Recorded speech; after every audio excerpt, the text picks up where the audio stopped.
After deciding to reveal the truth, Jay calmly tells the director that he'll take the first step himself. He's ready to publicly admit that Yuju is his lover. The director falls silent. Then she asks him a simple question. If he confesses, what will Yuju become? Jay answers without hesitation. An editor. But the director shakes her head. Once the news breaks, people won't see Yuju as an editor anymore. She'll only be known as Jay's girlfriend. Those words leave Jay speechless. Yuju has only just begun rebuilding her career, and if he goes public now, the first thing he'll take away from her is the very identity she's worked so hard to earn back. Unable to answer, Jay quietly ends the conversation and walks out. Watching him leave, the director can't help but remember the day they first met. Back then, her agency was nothing more than a small startup.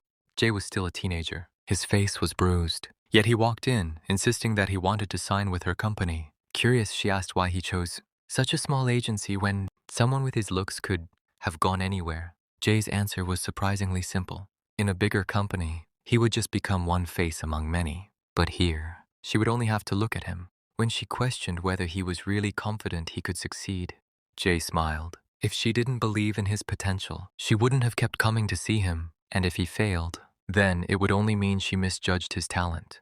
That fearless confidence was exactly what convinced her to trust him. Even after all these years, she still believes in his instincts.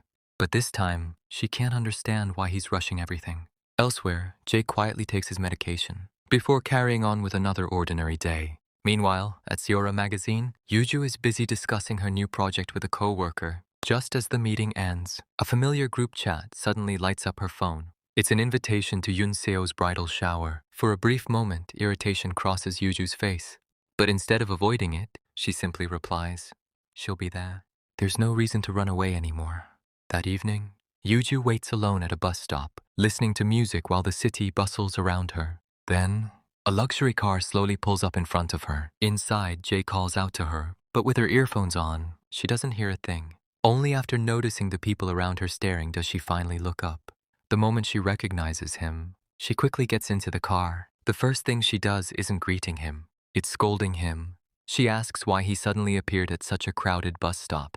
What if someone recognized him? She also complains that he disappeared for days without contacting her. Jay simply explains that he had been out of town and only returned that morning.